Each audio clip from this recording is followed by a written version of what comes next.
আজকাল আমরা তো পকেটে ক্যাশ টাকা প্রায় রাখি না, কি তাই না?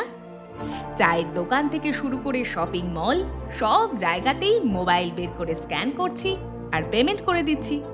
আর যদি নগদ টাকার দরকারও হয়, এটিএম থেকে ঝকঝকে কাগজের নোট বের করে নিচ্ছি। আমাদের কাছে 100, 500 বা 2000 টাকার কাগজের নোটের মূল্য অনেক। কিন্তু আপনারা কি জানেন, আজ আমরা যে কাগজের নোট বা কারেন্সি ব্যবহার করে খুব সহজেই কেনাকাটা করি, একটা সময় এই কলকাতার বুকেই কাগজের টাকা নিয়ে রীতিমতো তুলকালাম কাণ্ড বেঁধেছিল। হ্যাঁ হ্যাঁ, ঠিকই শুনেছেন। যখন ব্রিটিশরা প্রথম কলকাতায় কাগজের নোট চালু করলো, তখন কলকাতার বড় বড় দেশীয় ব্যাংকার এবং মহাজনরা তা নিতে সরাসরি অস্বীকার করেছিলেন। কিন্তু কেনই বা সেকালের কলকাতায় হঠাৎ করে নগদ টাকার বা কয়েনের আকাল দেখা দিয়েছিল? নীল চাষ বা আফিম ব্যবসার সঙ্গে এই আকালের কি কোনো সম্পর্ক ছিল? আজকের ভিডিওতে আমরা এক টাইম মেশিনে চড়ে ফিরে যাব সেই পুরনো কলকাতায়। জানবো সেকালের মানি মার্কেট এবং পেপার কারেন্সির এক অজানা ইতিহাস। গল্পটা এতটাই চমকপ্রদ যে ভিডিওটা শেষ পর্যন্ত দেখতে আপনি বাধ্য হবেনই। চলুন তাহলে শুরু করা যাক। আপনারা শুনছেন ক্লক টাওয়ার পডকাস্ট। পৃথিবীর বিভিন্ন দেশের বিভিন্ন সময়ের বিভিন্ন মানুষের গল্প নিয়ে আসি আমরা প্রত্যেক সপ্তাহে শুক্রবার। এমন সব গল্প যা শুনতে গল্প হলেও আসলে সত্যি। এইরকমই সত্যি গল্প শুনতে আমাদের চ্যানেলটি সাবস্ক্রাইব করুন আর শুনতে থাকুন আজকের পর্ব। এসে গিয়েছে আমাদের নতুন গল্পের চ্যানেল কাহিনী স্কোপ। লিংক থাকলো ডেসক্রিপশনে। প্রত্যেক সপ্তাহে নতুন নতুন গল্প শুনতে সাবস্ক্রাইব করুন আজই। সেকালের কলকাতাকে ব্রিটিশরা গর্ব করে বলতো সিটি অফ প্যালেসেস বা প্রাসাদের শহর। ব্যবসা বাণিজ্যে গমগম করা একটা শহর। দূর দূরান্ত থেকে জাহাজ এসে ভিড়েছে গঙ্গার ঘাটে। কিন্তু হঠাৎ করেই একদিন কলকাতার মানি মার্কেট বা টাকার বাজারে দেখা দিল এক সংকট। বাজারে নগদ টাকার চরম অভাব। ইংল্যান্ডে যেমন অনেক সময় বড় বড় ব্যাংকগুলো ঋণের ভারে দেউলিয়া হয়ে গেলে বা বাণিজ্যে ধস নামলে টাকার অভাব দেখা দিত, কলকাতার সংকট কিন্তু ঠিক তেমনটা ছিল না। কলকাতায় ইংরেজরা মোগল বাদশাদের কাছ থেকে দেওয়ানি লাভ করে ব্যবসা বাণিজ্য করতে শুরু করলো এবং একদল ভারতীয় বেনিয়া সেই ব্যবসায় তাদের সাহায্য করতে লাগলো। এই অতিরিক্ত ব্যবসার কারণেই দেখা দিল অর্থ সংকট। আপনি বলবেন, তাই আবার কখনো হয় নাকি? বেশি ব্যবসা করলে বেশি টাকা, তাতে আবার অর্থ সংকট হবে কি করে? সেটা ভালোভাবে বুঝতেই বাকি গল্পটা মন দিয়ে শুনতে হবে কিন্তু। সেই সময় হঠাৎ করেই নগদ অর্থের খুব প্রয়োজন হয়ে পড়েছিল, বিশেষ করে দুটো কারণে। এক, নীল চাষের অগ্রিম দাম মেটানো এবং দুই, আফিম কেনা। এই ব্যবসাগুলো এমন ছিল যে সেখানে বাকিতে কাজ চলতো না। কৃষকদের হাতে নগদ টাকা তুলে দিতে হতো, কিন্তু বাজারে তখন পর্যাপ্ত টাকা বা নগদ কয়েন ছিল না। তখনও পর্যন্ত দেশে সোনা, রূপো বা তামার মুদ্রার মাধ্যমেই লেনদেন চলত। কিন্তু ব্রিটিশরা ধীরে ধীরে যখন দেশীয় রাজাদের ও মোগলদের ক্ষমতা দখল করছিল, স্বাভাবিকভাবেই সবার আগে তাদের এই অর্থনীতির দিকে রাশ টেনেছিল ইংরেজরা।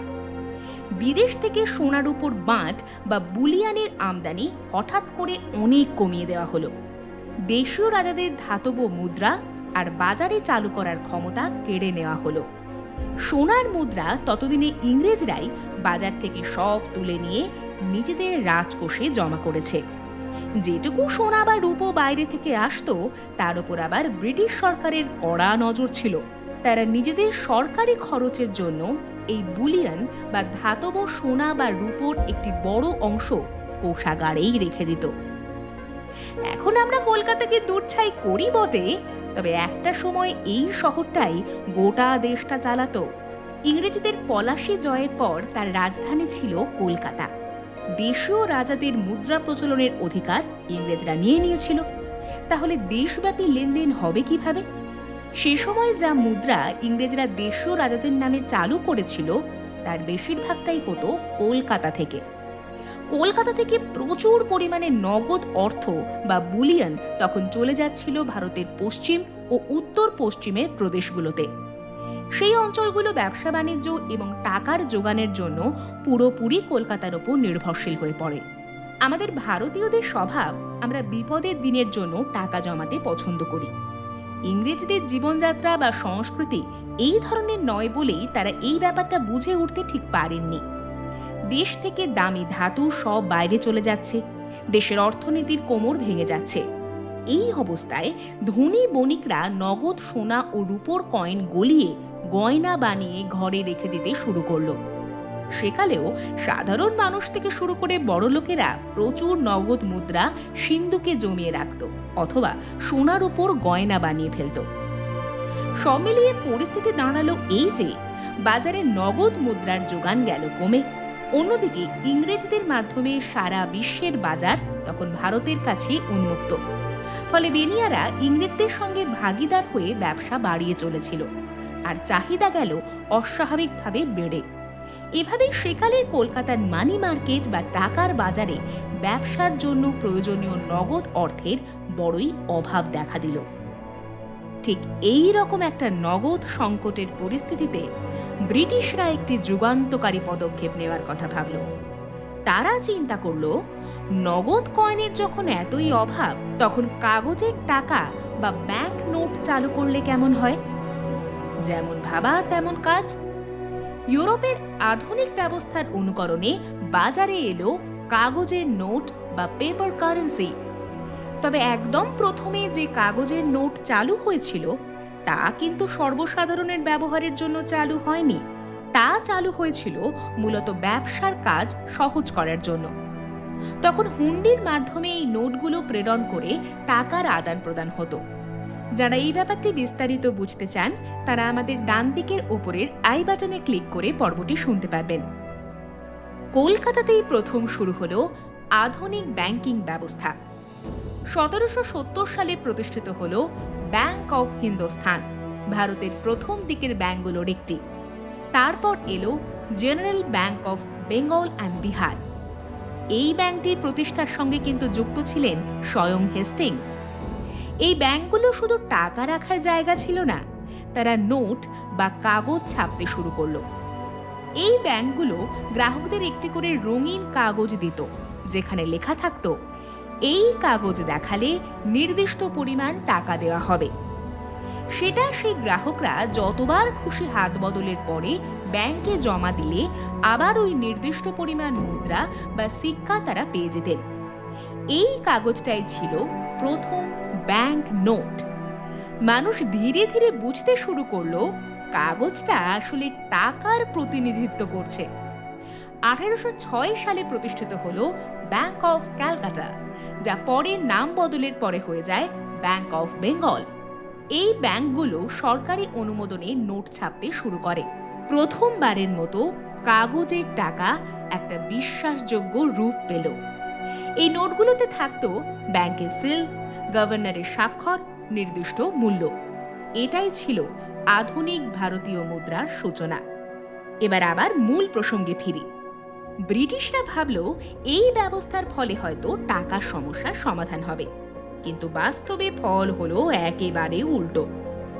কলকাতার দেশীয় ব্যাংকার, মহাজন আর ব্যবসায়ীরা এই কাগজের নোট দেখে রীতিমতো ভ্রু কোঁচকালেন। তারা এই নতুন ব্যবস্থাকে মেনে নিতে চাইলেন না, বরং কাগজের নোটের প্রসারে নানাভাবে বাধা সৃষ্টি করতে লাগলেন। কেন জানেন? কারণ কাগজের টাকা পকেটে নিয়ে ঘোরা সোজা হলেও চতুর্দেশীয় ব্যাংকাররা খুব তাড়াতাড়ি বুঝতে পেরেছিলেন যে কাগজের নোট আর খাঁটি সোনার উপর কয়েনের মধ্যে মূল্যের ব্যবধান বিস্তর।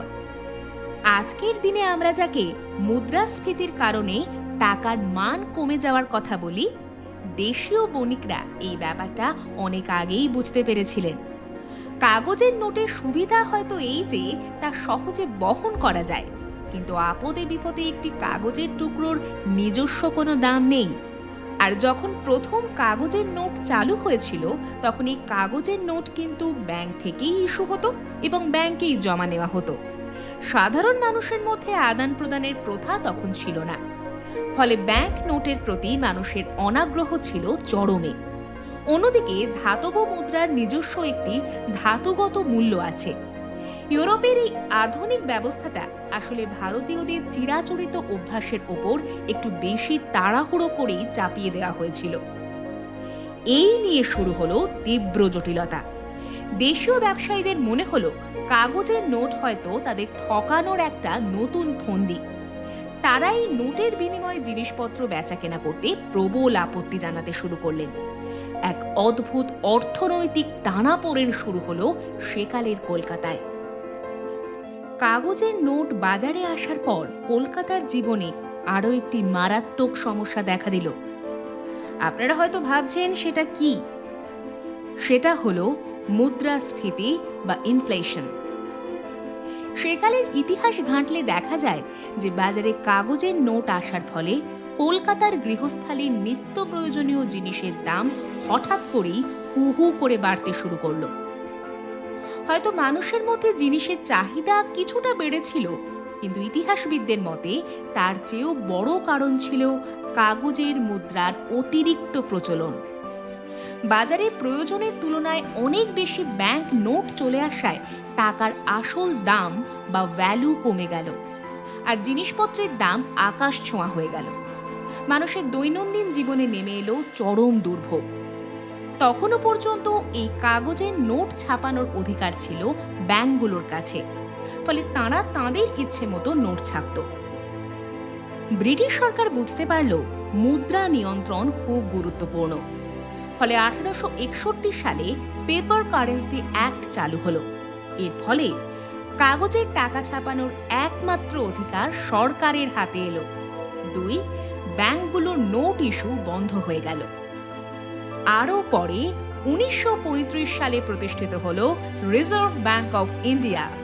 এই প্রতিষ্ঠান পুরো ভারতের মুদ্রা ও মানি মার্কেট নিয়ন্ত্রণ করতে শুরু করলো। আজ আমরা যে টাকা ব্যবহার করি তার শিকড় কিন্তু লুকিয়ে ছিল সেই পুরনো কলকাতার মানি মার্কেটেই। তবে এত কিছুর পরেও সেই সময়ের মানুষের বিশ্বাস কিন্তু পুরোপুরি অর্জন করতে পারেনি সরকার। সবচেয়ে আশ্চর্যের বিষয় কি জানেন? এই কাগজের নোটের দাপট এবং তার খারাপ প্রভাব শুধুমাত্র কিন্তু কলকাতার সীমানার মধ্যে আটকে ছিল। কলকাতার বাইরে গ্রামগঞ্জে বা মফস্বলে এই কাগজের নোটের কোনো দামই বা কোনো প্রভাবই ছিল না।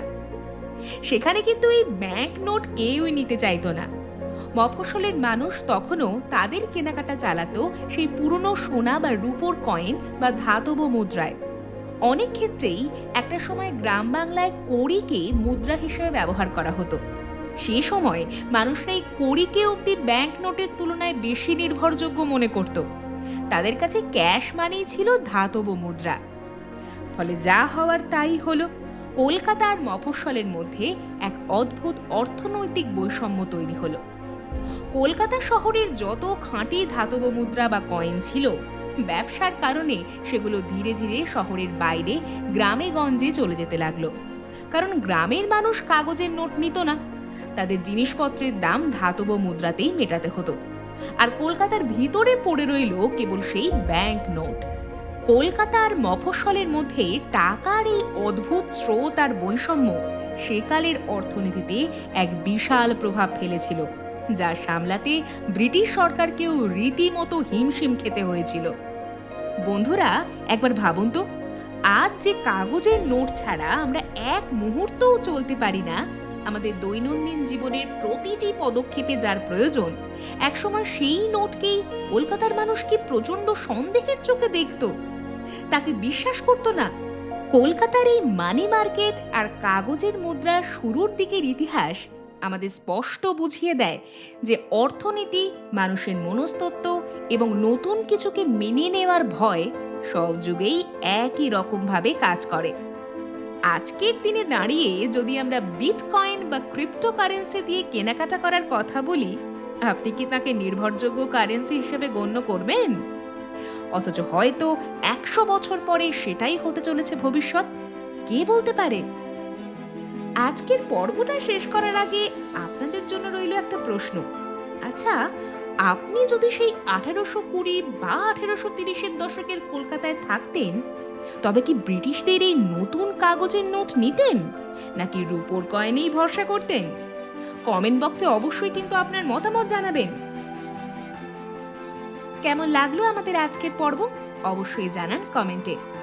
আমরা বাংলা ভাষায় আপনাদের জন্য তৈরি করার চেষ্টা করছি বাঙালির ইতিহাসের সবথেকে বড় অডিও লাইব্রেরি। আগামী প্রজন্মের জন্য আমরা রেখে যেতে চাইছি চেনা শহর বা মফস্বলের অচেনা গল্প, কিছু মানুষের গল্প। আপনাদের যদি আমাদের কাজ ভালো লাগে তাহলে অবশ্যই একটা লাইক করে দেবেন। আরও এরকম পর্ব শুনতে চাইলে সাবস্ক্রাইব করে সঙ্গে থাকবেন। আর যদি মনে করেন এরকম কাজ আরো অনেক মানুষের কাছে পৌঁছানো উচিত, তাহলে না হয় একটু বন্ধুদের সঙ্গে শেয়ার করে নেবেন।